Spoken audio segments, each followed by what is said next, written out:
They really deleted your character. Laughter erupted across the live stream chat as the giant screen above the university auditorium displayed my in-game profile. Relationship route. Failed. NPC affection value. Locked at 0. Special ending. Unavailable. The host grinned into the microphone. Looks like even the game's main heroine finally got tired of someone who couldn't take a hint. More laughter. Hundreds of students watched as comments flooded the screen. Professional simp got fired. He spent 2 years doing her quests for nothing. Bro wasted his life chasing pixels. I stared at the projection without blinking. Not because I was embarrassed. Because someone had altered my save file. The game's annual exhibition was supposed to demonstrate our AI narrative engine. Every senior developer's project would be presented publicly. My code. My months of work. Someone had replaced the entire relationship route with a parody. You don't look surprised. The familiar voice came from behind me. Linyu, campus celebrity, lead voice actress for our game's female lead. The girl everyone called the perfect heroine. She folded her arms and tilted her head, smiling gently enough that anyone else would mistake it for concern. You should have checked everything before today's presentation. I looked into her eyes. Not guilty, not apologetic, expectant, waiting for me to defend myself, waiting for me to explain, waiting for me to chase after her again like I always had. I didn't. Instead, I reached into my pocket, pulled out my staff badge, and placed it on the table. I resign. Silence. The microphone caught every word. The auditorium froze. Linyu blinked. What? I said I'm done. The project supervisor hurried over. Are you crazy?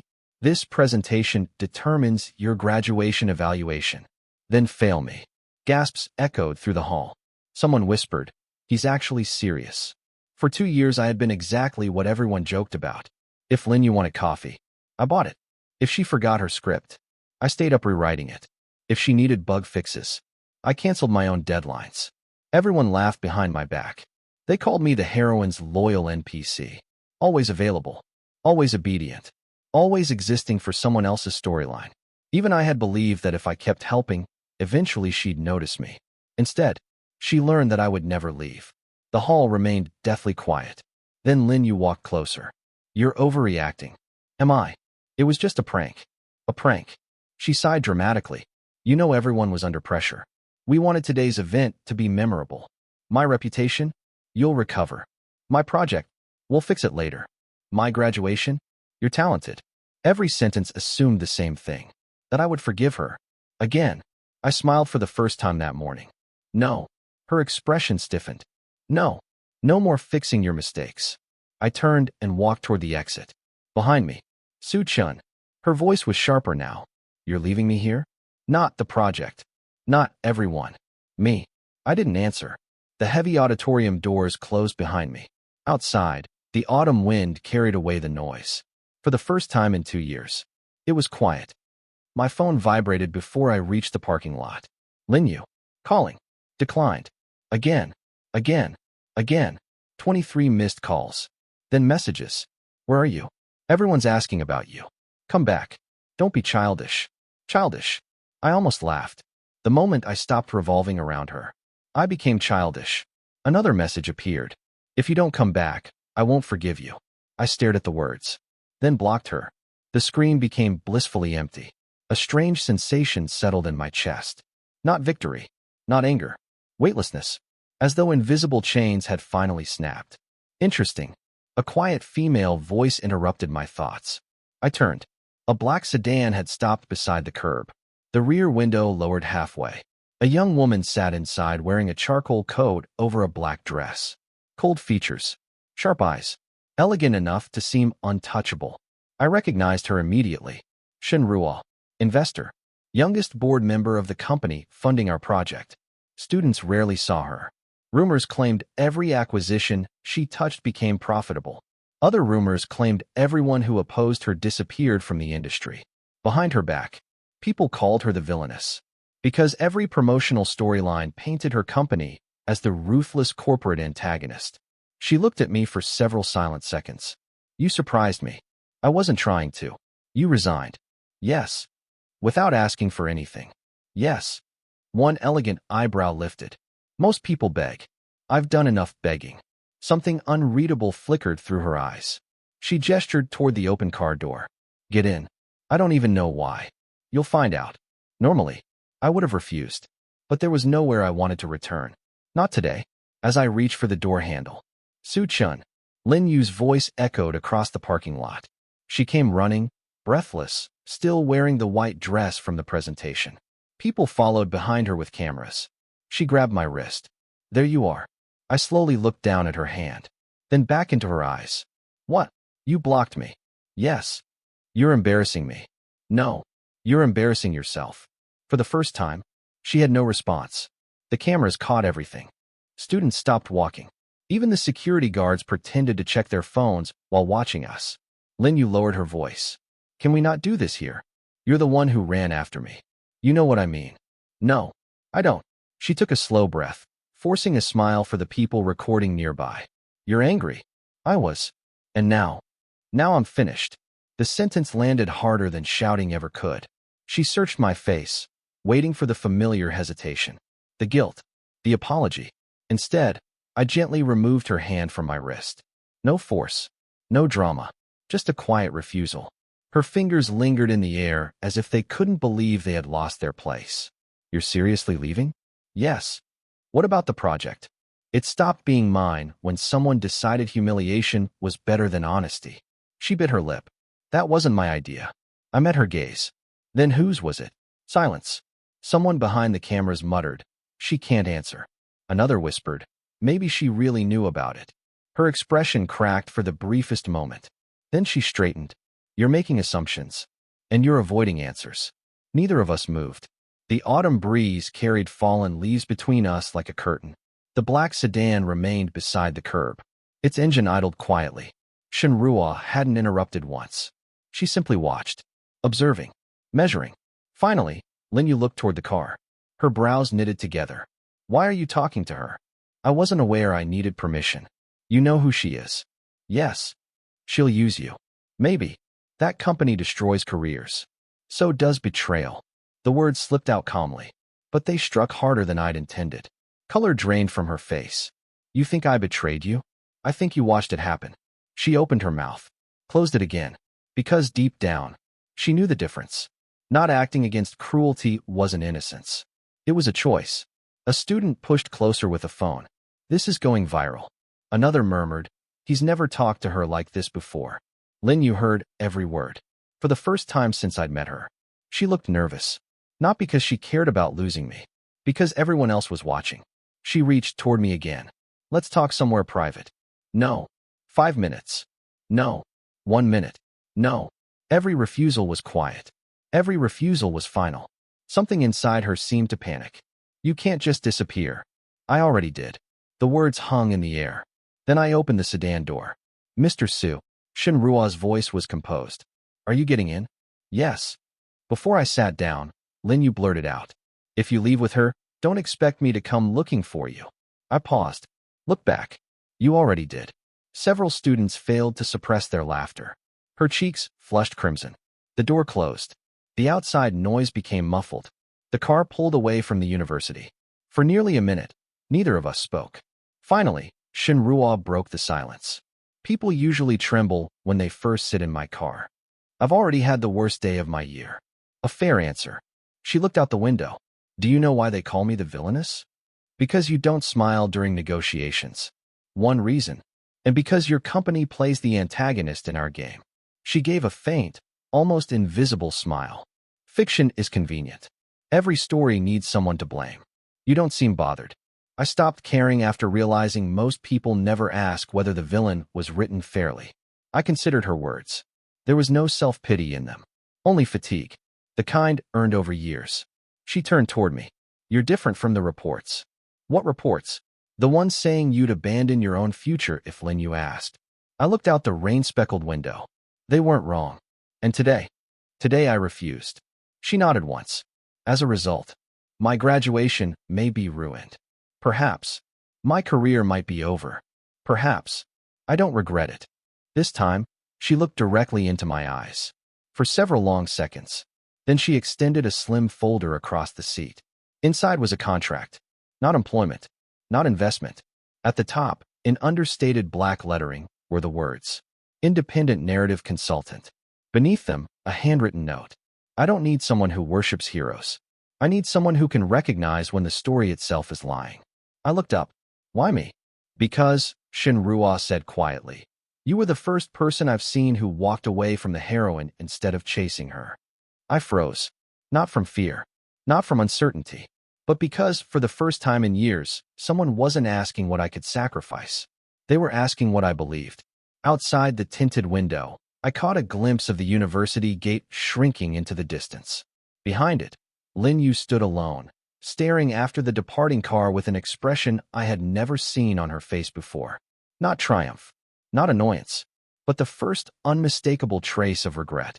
The contract remained unopened on my lap until the sedan rolled beneath the glass canopy of the Xinghe International Tower. 48 floors of steel and mirrored windows pierced the gray afternoon sky. The company logo near the entrance was simple. Astrodynamics. No flashy slogan. No smiling mascot. Only 2 words engraved beneath the name. Stories matter. The driver stepped out first and opened my door. Employees entering the building slowed down the instant they saw Shinrua. Nobody greeted her loudly. Nobody rushed over. Instead, they nodded respectfully before returning to work. There was no fear in their eyes. Only discipline. Interesting. Everything I'd heard about the so-called Villainess painted her company as cold and oppressive. Reality felt quieter. As we entered the lobby, a middle-aged man in a navy suit hurried toward us. Director Shun. He glanced at me briefly before lowering his voice. The university has already issued an internal notice. So quickly, they're claiming Mr. Su abandoned the project during the public exhibition. I almost laughed. So that's their version. The man nodded awkwardly. They're also saying the damaged presentation resulted from developer negligence. Shinrua looked at him. Evidence. They released none. I expected as much. She pressed the elevator button. When the doors opened, she spoke without turning around. Arrange a legal team. The man blinked. Immediately, they've already chosen their battlefield. Understood. He disappeared before the elevator doors closed. I looked sideways. You move fast. I dislike letting lies grow roots. The elevator climbed silently. 36th floor. 37th. 38th. You aren't asking whether I'm innocent. I already know. I frowned. How? She tapped the folder still resting in my hands. Before inviting someone into my company, I investigate them. So you already knew everything? I knew enough. The elevator stopped. The executive floor was nothing like the noisy corporate offices I'd imagined. Soft lighting. Minimalist furniture. Glass walls overlooking the city. Employees spoke quietly while screens displayed project timelines rather than advertisements. Nobody seemed interested in office politics. It felt efficient. A young assistant approached. Director Shun, your 4 o'clock meeting has been postponed. Good. She gestured toward me. Prepare temporary access. The assistant hesitated. Without HR approval? Is there a problem? No. 3 minutes later, a visitor badge rested in my hand. Temporary narrative consultant. Things were moving too quickly, almost as if Shinrua had expected me to appear. She led me into a conference room overlooking the skyline. Only after the doors closed did she finally sit down. You have questions? Several. Ask. Why me? The honest version? I prefer it. She folded her hands. Our company is developing something your university project couldn't. The adaptive AI? She nodded. It isn't learning from choices. It learns from people. I leaned forward. Meaning? It identifies emotional dishonesty. My heartbeat slowed. Impossible. So everyone says. She slid a tablet across the table. A video began playing. Virtual characters responded naturally to dialogue. Not impressive. I'd seen similar systems. Then the tester deliberately lied. Instead of following scripted dialogue, the characters simply stared. For almost 10 seconds. Finally she whispered. You're pretending. No dialogue tree. No preset animation. No branching option. The silence itself became the response. I replayed the clip. Again. Again. How? We taught it patterns. No. I shook my head. Patterns don't create hesitation. They create probability. This isn't probability. I looked directly at Shinrua. This AI judged intent. She smiled faintly. Exactly. A chill ran through me. Our university project focused on making heroines feel more lovable. Her company wanted characters capable of distrusting the player, changing, growing, refusing. The implications were enormous. Then I noticed something else. The project code displayed in the corner. I recognized parts of the architecture. They copied my framework. They licensed it. What? She opened another document. 6 months earlier. University administration. Confidential licensing agreement. My engine. Sold. Without my knowledge. I stared at the signatures. My supervisor. The department head. Corporate liaison. Everyone except mine. They couldn't. They did. My voice became almost inaudible. I never agreed. You weren't asked. For several seconds I couldn't hear anything except my own breathing. Months. Months of overtime. Weeks sleeping beneath my desk. Every optimization. Every dialogue system. Someone else had already profited from it. And I'd learned only because I walked away. Shinruo watched quietly. She didn't offer comfort. She didn't pretend everything would be fine. She simply allowed me to process the truth. Oddly, I appreciated that more. Eventually I spoke. Can I fight this? Yes. Will I win? Not immediately. What do you need from me? The truth. That's all. For now. She stood. Come. Where? I'd like to introduce you to the people everyone calls villains. The development floor was alive with controlled chaos. Programmers debated logic. Artists argued over lighting. Writers pinned dialogue cards onto digital boards. Nobody looked overworked. Nobody looked terrified. Instead, they looked invested. A man wearing headphones glanced up. Director, this is Su-chun. Recognition spread immediately. The university developer? The one who resigned today? Someone muttered. He actually left. No ridicule. No sarcasm. Only curiosity. A woman carrying coffee approached. So, she smiled. Did freedom feel worth it? I answered honestly. I haven't figured that out yet. She laughed. Good answer. By sunset, I had spoken with nearly a dozen people. None asked about Linyu. None cared about campus gossip. Every conversation revolved around one question. What kind of stories deserve to exist? The simplicity of it unsettled me. At the university, every discussion eventually became political. Who deserved credit? Who had influence? Who knew investors? Here, people argued passionately about characters instead. During dinner in the company cafeteria, an engineer named Luo Jian placed his tray across from mine. I heard you wrote the abandoned empathy engine. I wrote most of it. He nodded thoughtfully. Then I have a question. I'm listening. Why did you make every male support character sacrifice everything for the heroine? I nearly choked on my tea. Because that's what players wanted. Because management insisted. Because popularity charts demanded it. Because I thought love meant giving endlessly. None of those answers sounded convincing anymore. Luo Jian waited patiently. Finally I admitted. I didn't know another way. He smiled. That's honest. He stood and carried away his tray. No lecture. No judgment. Just one question that lingered long after he left. At 8 that evening, my phone vibrated for the first time since entering the building. An unknown number. I ignored it. It rang again. And again. Finally I answered. What? Silence. Then. Su-chun. Linyu. Different number. You blocked all my phones. Yes. Can we talk? We are. I mean face to face. No. She inhaled sharply. I've been looking for you all day. I know. How? You called 23 times before I blocked you. You counted. No. The phone did. Silence returned. When she spoke again, her voice lacked its usual confidence. They're investigating today's incident. I heard. They think you leaked confidential files. I stopped walking. What? I don't believe it. But you didn't stop them from saying it. I only found out an hour ago. And what did you do? Nothing. The pause answered for her. She hurried to explain. I'm trying. I know. Then why won't you trust me? I looked through the office windows. Below, thousands of lights stretched across the city. Trust. Such a small word. So expensive to rebuild. I trusted you yesterday. Her breathing caught. I don't expect to trust you today. The line remained quiet. Then she whispered. Did you really leave because of one prank? No. Then why? Because the prank showed me who everyone became when they thought I would never leave. Another silence. Longer this time. Finally, I miss talking to you. I closed my eyes. Months ago, hearing those words would have been enough. Today, they only made me tired. You don't miss me. What? You miss access. Her voice trembled. That's not true. Maybe. I can prove it. You don't have to. I want to. I don't. The sentence landed softly. But she cried anyway. Not loudly. Just quiet breathing that gradually became uneven. I almost remembered every late-night conversation we'd shared. Every promise. Every excuse.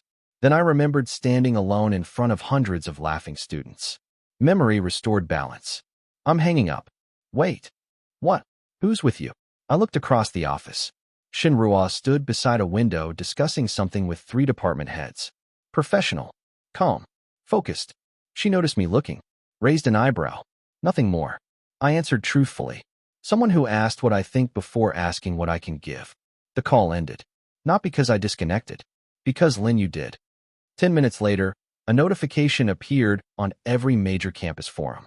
Student Council announces emergency review of exhibition incident. Attached beneath it, several blurry photos. One showed me entering astrodynamics. Another showed me getting into Shunrua's car. The comments exploded. He switched sides. The Villainess recruited him. Traitor. Or maybe they valued him. That final comment gathered likes faster than the others. Inside the conference room, Shinrua looked up from her tablet. The rumors have started. I expected them. Are you afraid? I considered the question. This morning. Yes. Now. I shook my head. No. Why? Because for the first time, I looked around the room filled with people arguing over stories instead of status. I'm somewhere that doesn't ask me to be an NPC. A rare smile touched Shinrua's lips. Good. Then her expression hardened as another message appeared on her screen. She slid the tablet toward me. It contained only one sentence. Internal audit complete. Original presentation files recovered. Evidence indicates deliberate tampering by university personnel. Beneath it was a second notification. The deleted surveillance footage from the exhibition hall had just been restored. The conference room fell silent. No one reached for the tablet. No one celebrated. Shinrua simply looked at the notification for several seconds before locking the screen. They restored it sooner than I expected. I frowned. You expected them to delete it? They already did. What? The version that was recovered isn't the one the university intended to keep. A legal advisor entered the room carrying a laptop. There are 2 copies. He connected it to the projector. The official archive shows a 7-minute gap before the presentation. A timeline appeared on the screen. 9:46, 9:47, 9:48. Then suddenly, 9:55, 7 missing minutes. The recovered backup, he continued, contains the missing footage. He pressed play. The exhibition hall appeared exactly as I remembered it. My workstation stood untouched. Students moved around, making last-minute preparations. Then 3 figures entered the frame. My project supervisor, the department's technical administrator, and Linyu. I instinctively leaned closer. The supervisor pointed at my computer. The technician inserted a USB drive. Several progress bars flashed across the monitor. Files disappeared. New ones appeared. The parody version. The altered affection system. The fake save file. No one spoke. The recording had no audio. Only movements. Expressions. Timing. Then Linyu stepped closer. She looked at the monitor for nearly 20 seconds. The supervisor said something. She hesitated. Very slightly. Then, she nodded. The technician finished replacing the files. The 3 of them walked away. The video ended. The room remained quiet. Not because the truth was unclear. Because it was. I exhaled slowly. She knew. The legal advisor nodded. She witnessed everything. But we still don't know what she said. Correct. Evidence. Not certainty. The distinction mattered. Shinrua turned toward me. What are you thinking? I answered honestly. I wish the footage had never existed. Several people looked surprised. I continued. If there were no evidence, I could still believe she simply made a mistake. Now, that possibility had become much smaller. My chest felt strangely heavy. Not because I wanted revenge. Because hope had just lost another place to hide. The university reacted within an hour. Not with an apology. With a statement. The recovered footage has been maliciously edited by outside parties. I stared at the announcement in disbelief. They're denying reality. Luo Jin shrugged. People rarely surrender before exhausting every excuse. Another notification appeared. The university announced an emergency press conference for the following afternoon. They're moving quickly, I muttered. They're afraid. Shinrua stood beside the window. They expected silence. They're getting attention instead. She nodded. Attention is dangerous. My phone vibrated. Another unknown number. This time I answered without hesitation. Hello. Su Chun. Not Lin Yu. Professor Zhao. Department head. The man who had praised my work for 2 years. The same man whose signature appeared on the licensing agreement. His voice sounded unusually warm. Can we meet? No. You should hear the university's position. I already have. There are misunderstandings. No. He paused. You're emotional. I'm informed. Another silence. You've always respected your teachers. I still do. Then trust me. I did. The conversation ended there. He understood. So did I? Some bridges didn't collapse in one explosion. They eroded one compromise at a time. That evening, Shinrua invited me to observe one of Astra's internal playtests. A prototype game loaded onto the large screen. No fantasy kingdoms. No overpowered heroes. Just an ordinary modern city. The player controlled a delivery driver. Simple. Until the first dialogue choice appeared. An elderly woman struggled to carry groceries. Help her. Ignore her. Offer money. The tester chose to help. The old woman smiled. Then quietly asked, Did you help because I'm old? Or because someone was watching? The tester froze. So, I whispered, the game isn't rewarding actions. No. Shinrua folded her arms. It's questioning motives. The tester replayed the scene, this time choosing differently. Every outcome changed. Not because of statistics. Because the character remembered emotional consistency. It felt alive. Most games, Shinrua said softly, teach players to manipulate affection. She looked toward me. I'd rather teach characters to recognize sincerity. Something inside me shifted. For years I designed systems encouraging players to maximize affection points. Say the right words. Give the right gifts. Unlock the perfect ending. But people weren't dialogue trees. Maybe they never should have been. The next morning, the university auditorium overflowed long before the scheduled press conference. Students filled every seat. Faculty members lined the walls. Media cameras occupied the back rows. Astrodynamics wasn't officially invited. Yet Shinrua arrived anyway. Not as a speaker, as an observer. I walked beside her. The room erupted into whispers. He's back. With her. I thought he'd disappeared. Professor Zhao stepped onto the stage. His practiced smile never wavered. Thank you all for coming. He adjusted the microphone. The university values fairness. A sentence that immediately made me suspicious. He continued. Recent online rumors have damaged the reputation of several innocent people. Several innocent people. Not one mention of evidence. He clicked the remote. A still image appeared. The recovered surveillance footage. Only. Different. The angle had been cropped. Lin Yu no longer appeared in the frame. The technician remained. The supervisor remained. But the person standing beside the monitor had vanished. A murmur spread across the audience. I felt my jaw tighten. They edited it again. Shinrua nodded once. They're becoming desperate. Professor Zhao continued confidently.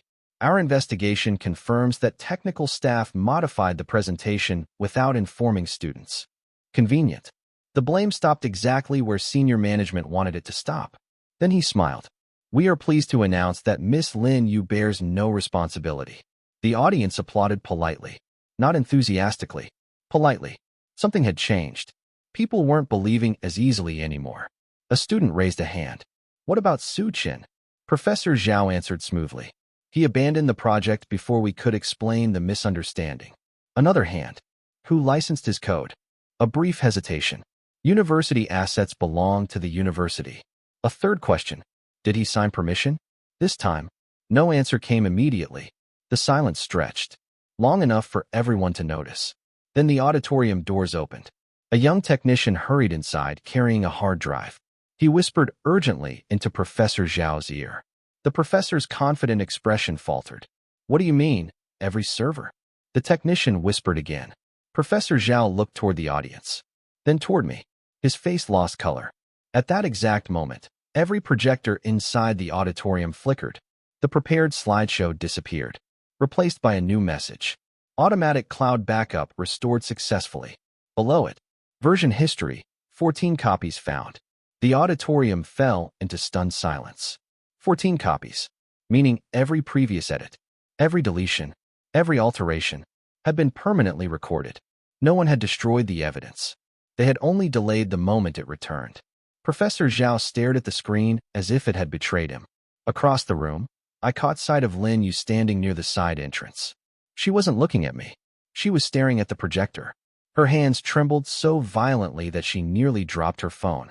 For the first time, she looked genuinely afraid, not of losing me, but of the truth she could no longer outrun. The projector remained frozen on the words. Version history, 14 copies found. No one spoke. The auditorium's air conditioning hummed softly, absurdly normal against the tension that had swallowed the room. Professor Zhao forced a laugh. There appears to be a technical problem. No one laughed with him. The young technician beside him swallowed hard. Professor, what? The backups are opening automatically. Professor Zhao's smile disappeared. Disconnect the network. We already tried. Turn the projector off. It switched itself back on. Murmurs swept across the audience. It has offline backups. They can't erase them now. Didn't they say there was only one recording? Professor Zhao wiped sweat from his forehead. Everyone, please remain calm. The screen changed again. Not a video. A system log. Every file modification. Every deletion. Every restored version. Each entry displayed a username. Admin Zhao. Tech Huang. Project Supervisor Liu. Timestamps. Authorization records. Digital signatures. The evidence wasn't emotional. It wasn't dramatic. It was ordinary. And because it was ordinary, it was devastating. A journalism student stood. So, the university edited the evidence. Another voice followed. More than once. Someone from the faculty whispered, "This is impossible." "No." A senior professor quietly replied. "This is traceable." Every eye turned toward Professor Zhao. For years he had built his reputation on integrity. Now, no speech could outrun server logs. Lin Yu slowly stepped forward from the side aisle. Her face had become unnaturally pale. She looked at Professor Zhao, then at the projector, then at me. Her lips parted. "Su Chun." I didn't answer. She took another step. The words refused to come. For once, the talented actress couldn't find a script. Professor Zhao interrupted sharply. "Miss Lin, don't say anything." She looked at him, confused. "But," I said, "don't." His tone wasn't protective. It was fearful. That single difference changed something inside her. She frowned. "You told me." Professor Zhao immediately realized his mistake. "I mean, you said it was harmless." The auditorium became so quiet that every syllable echoed. "You said replacing the files would only create publicity." His face drained of color. "Miss Lin, you promised you'd restore everything before the presentation ended." A wave of whispers rolled through the audience. She stared at him as though seeing a stranger. "You said Su Chun would never leave." Those words hurt far more than I expected. Not because they were new, because they confirmed something I'd spent months refusing to admit. They hadn't respected my loyalty. They had calculated it. Professor Zhao reached for the microphone. "She's confused." Lin Yu stepped away from him. "No." Her voice trembled. "I'm finally not." Outside the auditorium, dozens of reporters had already gathered. News alerts spread across every major social platform. University exhibition tampering allegations escalate. Digital evidence contradicts official statement. Student developers' claims gain support. My phone vibrated continuously. Messages from classmates, former teammates, even people who had ignored me for years. Most contained the same sentence. "We didn't know." I looked at the flood of apologies, then locked the screen. Some truths arrived too late to change anything. A black sedan waited outside. Shen Ruo leaned lightly against the open door. "You handled that well." "I didn't do anything." "You didn't interrupt." She nodded. People reveal more when no one rescues them. As I reached the car, someone called my name. I turned. Lin Yu stood halfway down the steps. No cameras surrounded her anymore. No classmates. No applause. Just silence. She walked toward me slowly. "I need 5 minutes." "No." She nodded weakly. I expected that. For several seconds, neither of us spoke. Finally, she whispered, "I didn't know they'd destroy your career." I searched her face. She wasn't lying. Not completely. "You knew enough." Her shoulders slumped. "Yes." I kept telling myself it wasn't serious. "I know. I thought you'd forgive me." "I know." I thought. Tears filled her eyes. You'd always stay? I looked at the university behind her. So did I. The wind carried fallen leaves across the empty plaza. For a long moment, neither of us moved. Lin Yu hugged her arms tightly, as if the autumn air had suddenly become colder. I've replayed today 100 times. It only happened once. I know. Her laugh broke halfway into a sob. I keep wondering what would have happened if I'd stopped them. I answered quietly. We wouldn't be standing here. She closed her eyes. I was selfish. Yes. I wanted everyone to like me. Yes. I thought if the presentation became famous. She stopped. Everything would work out. I didn't argue. Consequences rarely needed commentary. They spoke for themselves. She wiped her face. I owe you an apology. You do. I'm sorry. The words were sincere. Painfully so. Months ago, I would have accepted them immediately. Today, I simply listened. After waiting several seconds, she asked in a fragile voice. Is that all? What else were you expecting? You always said something. I used to. Silence settled between us once more. Then she whispered the question she'd been avoiding. Can you forgive me? I looked at the campus where I'd spent 4 years chasing someone else's approval. The answer came surprisingly easily. I don't hate you. Hope flashed across her face. Before it could grow, I finished. But forgiveness doesn't mean returning. The hope disappeared. I understand. I don't think you do. She looked up. I've already forgiven you. Her eyes widened. But I also accepted that my life is healthier without you in it. The words weren't cruel. They were calm. And that calm hurt her more than anger ever could. She lowered her head. There's really nothing I can do? No. Nothing. You can become someone who never does this to another person. A tear landed on the pavement. Then another. She nodded slowly. I'll try. I believe you. She looked surprised. You do. People can change. A faint smile appeared through her tears. Then I added, they just can't erase what already happened. The smile faded. She finally understood. This wasn't punishment. This was consequence. She stepped backward. One step. Then another. Goodbye, Su-chun. Goodbye. She turned and walked back toward the university. She never looked back. Neither did I. 3 weeks later, the university released the findings of its independent investigation. Professor Zhao resigned. The project's supervisor and technical administrator were dismissed. The licensing agreement involving my work was declared invalid due to the absence of my consent. My intellectual property rights were formally restored. The university issued a public apology. It arrived as a polished PDF, carefully worded, legally reviewed, professionally formatted. I read exactly one sentence before closing it. It wasn't the apology I'd needed. It was the apology they needed to publish. Across the table, Shen Ruo placed another document in front of me. This one was much shorter. At the top, Creative Director, Adaptive Narrative Division. I looked up. I've only been here 3 weeks. You've changed more in 3 weeks than some writers do in 10 years. I still have a lot to learn. Good. She smiled faintly. People who think they've finished learning shouldn't write stories. I picked up the pen. For the first time in years. Signing my name felt like writing my own future instead of someone else's. Outside the office windows, the city stretched endlessly beneath the evening sky. The chapter I'd spent years trapped inside had finally ended.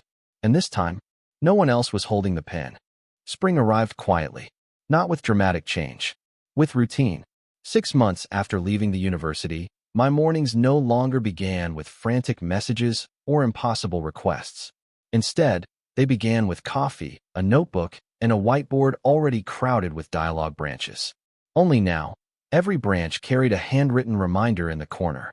No character exists only to serve another. The phrase had become something of an unofficial rule inside Astrodynamics. It wasn't written in any employee handbook, yet everyone followed it.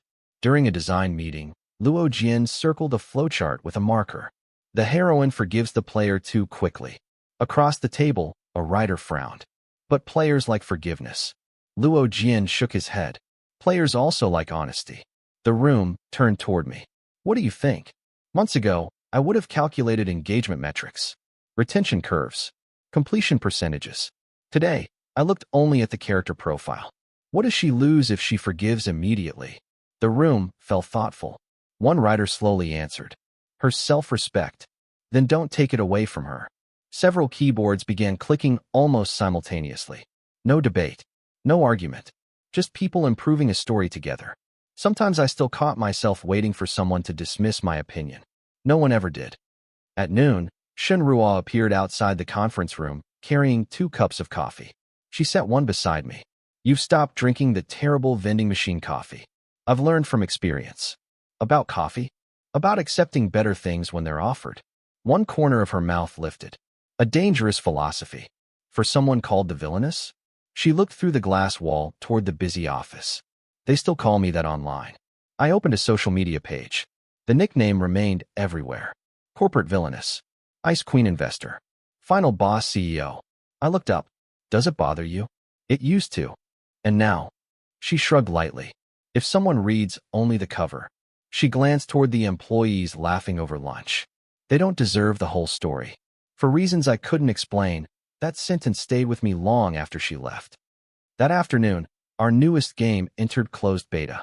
Thousands of players logged in within minutes. The office monitored feedback on a massive screen. One comment appeared. The heroine refused my apology. Another. The antagonist protected me even though I never expected it. Another. Why do these characters feel like real people? Silence spread across the room. Not anxious silence. Hopeful silence.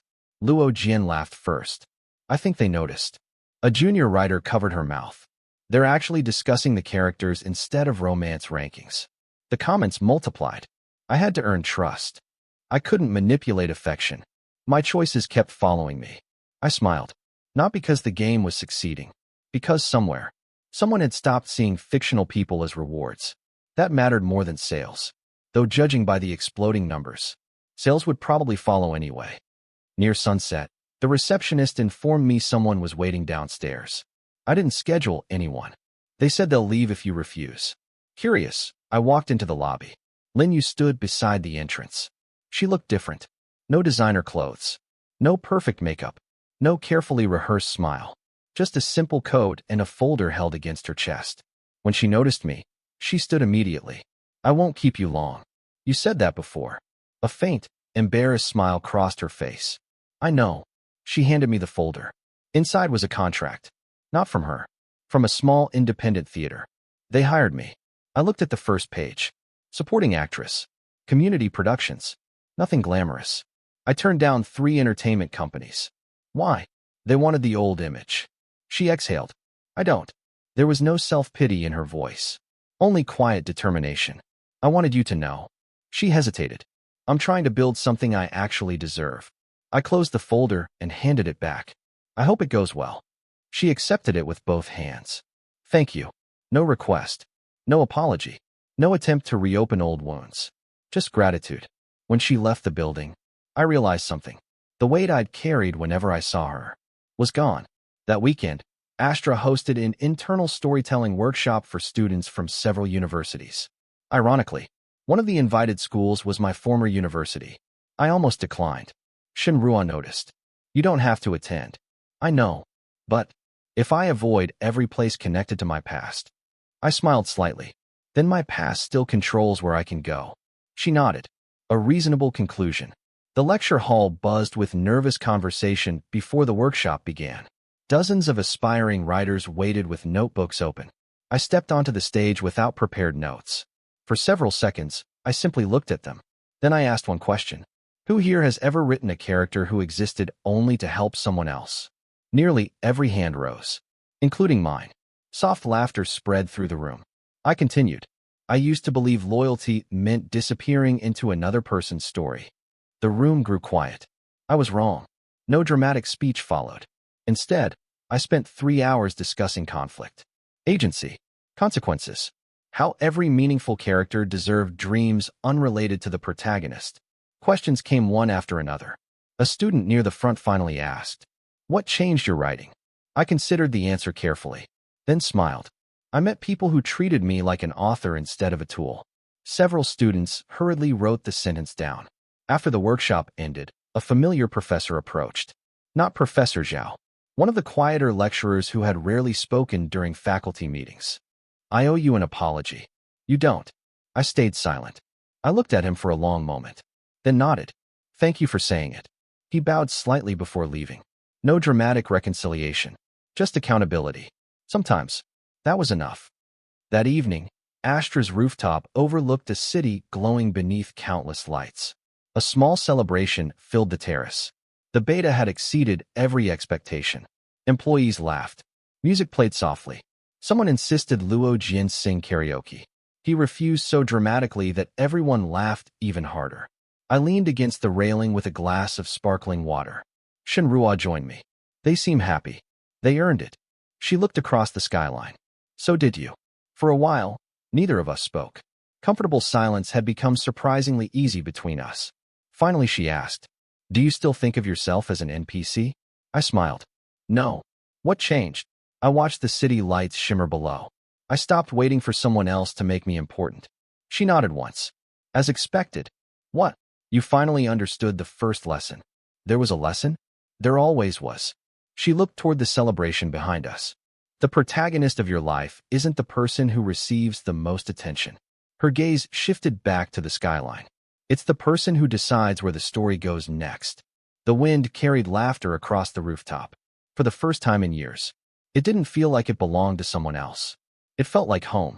2 years passed after the day I walked away from the university auditorium. People often asked me whether I regretted leaving. My answer always surprised them. No, not because the betrayal didn't hurt. It did. Not because losing people was easy. It wasn't. But because sometimes the most painful endings were the ones that finally returned you to yourself. Astrodynamics had grown beyond anyone's expectations. Our adaptive narrative engine became one of the most discussed storytelling systems in the industry. But the achievement I valued most wasn't the awards. It wasn't the interviews. It wasn't seeing our company name appear on financial reports. It was something much smaller. A message from a player. A teenager who wrote, "For the first time, I played a story where I wasn't trying to make everyone like me. I was just trying to understand them." That message stayed pinned above my desk. Because that was the story we had always wanted to tell. Not about perfect heroes. Not about villains. About people. The invitation arrived on a rainy Monday morning. I recognized the university logo before opening it. Annual Innovation Exhibition. Special guest speaker invitation. Luo Jin saw it on my desk. "You going?" I looked at the envelope. "I haven't decided." He leaned back. 2 years later, and that place still bothers you. "It doesn't bother me." "Then why haven't you answered?" I didn't respond. Because he was right. Not about fear. About unfinished feelings. There was a difference. Shinrua entered the office carrying a tablet. She glanced at the invitation. "The past is requesting a meeting." I smiled. "That's one way to describe it. Will you go?" "I don't know." She placed the tablet down. "Then decide after asking yourself one question." "What question?" "Are you going there because you still need something from them?" I looked at the invitation. A strange calm settled over me. "No." "Then." "Maybe because they need to see that I'm not the same person who left." Shinrua nodded. "Then go. You make everything sound simple." "It isn't simple." She looked at me. "It's just clear." The university auditorium looked almost exactly the same. Same stage. Same rows of seats. Same giant screen above the entrance. But I was different. 2 years ago, I stood there while everyone waited for me to fail. Today, students waited for me to speak. The irony wasn't lost on me. When I stepped onto the stage, the applause was polite at first. Then it grew. Not because I was famous. Because people remembered. The event host approached the microphone. "Today's guest once created the foundation for several modern narrative systems." I almost corrected him. But I didn't. Not because the statement was wrong. Because I no longer needed to explain what was mine. After the introduction, I looked across the audience. Young faces. Ambitious faces. Faces that reminded me of who I used to be. I began simply. Don't build your life around being chosen. The room became quiet. Not by a person. Not by a company. Not by a system. A student raised a camera. I continued. Because if your entire value depends on someone else recognizing you, they also control when you feel worthless. No one moved. I spent years trying to become important to someone else's story. I smiled slightly. Then I realized I was the one holding the pen. After the speech, several students surrounded me. Questions. Photos. Advice. Then one voice stopped me. "Su Chun." I turned. Linyu stood a few steps away. I hadn't seen her in person for almost 2 years. She looked older. Not physically. Emotionally. The confidence she once wore like armor had softened into something more genuine. You came. I was invited. She smiled faintly. Of course. For a moment, neither of us spoke. The silence wasn't uncomfortable. It was simply two people acknowledging a chapter that had already ended. I watched your speech. Thank you. You said something I needed to hear. What? She looked down. That people can't change the past. Only what they do after it. I nodded. That's true. She held a small envelope. I brought something. I didn't take it immediately. What is it? My final apology. I looked at the envelope. Then at her. Final. She smiled sadly. Because I understand now. She handed it over. An apology isn't a key that unlocks someone's forgiveness. I opened the envelope. Inside was a handwritten letter. No excuses. No explanations. Only accountability. After reading the first few lines, I folded it carefully. Thank you. She looked relieved. I wasn't sure you'd accept it. I accept the apology. Her expression changed slightly.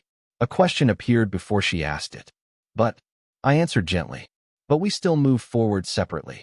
She nodded. This time, there was no sadness. Only acceptance. I thought that would hurt more. What? Realizing I lost someone important. She looked toward the auditorium. But I think I was more afraid of admitting why. Why? Because I didn't lose you when you left. Her voice became quieter. I lost you when I assumed you'd never leave. The rain tapped softly against the windows. For once, there was no anger between us. Only understanding. That evening, the exhibition ended with an announcement. A new award. The Human-Centered Storytelling Award. When the host called my name, I almost didn't stand. Because the award didn't belong only to me. It belonged to every person who had helped rebuild what was broken. Luo Jian. The writers. The engineers. Shenruo. People who never asked me to sacrifice myself to prove my worth. I stepped onto the stage and accepted the trophy. The weight was surprisingly light. Maybe because I no longer carried the burden of needing it. Later that night, I found Shenruo standing outside the auditorium. The rain had stopped. The city reflected on the wet pavement. You disappeared. I was thinking. Dangerous habit. I laughed. You came to my old battlefield. She looked toward the building. Was it still a battlefield? I considered it, then shook my head. No. What is it now? A place where something ended. And I looked at the university lights. A place where something began. She nodded. For a while, we stood there silently. No dramatic confession. No sudden promise. Just two people who understood that some relationships didn't need to be forced into a story format. They could simply exist. Eventually, Shenruo spoke. You know what everyone expected after the scandal? What? That you'd destroy them. I smiled. They destroyed themselves. Exactly. She looked at me. That's why you won. I shook my head. I didn't win. No. I just stopped losing. For a moment, she said nothing. Then she smiled. A real smile. Not the careful expression she showed investors. Not the controlled expression she showed employees. Just Shenruo. And somehow, that was enough. Years later, people would still discuss the famous exhibition incident. Some called it the moment a young developer exposed corruption. Some called it the beginning of Astrodynamics' greatest era. Some called it the day the so-called Villainess found the one person who refused to become her follower. But I remembered it differently. I remembered a young man standing alone in a crowded auditorium. A young man who thought being needed meant being valued. A young man who confused endless sacrifice with love. That person wasn't foolish. He was simply unfinished. And everyone deserves the chance to become someone new. Not by returning to the past. Not by rewriting mistakes. But by choosing differently when the next moment arrives. My office window overlooked the city. On my desk sat three things. The first prototype code I ever wrote. The award trophy. And Lin Yu's handwritten apology. Not because I was holding on to the pain. Because it reminded me. Every ending leaves something behind. A lesson. A scar. A direction. The world still had heroes. The world still had villains. But I had learned something more important. Most people were neither. They were simply people trying to write a life they could be proud of. And finally, so was I?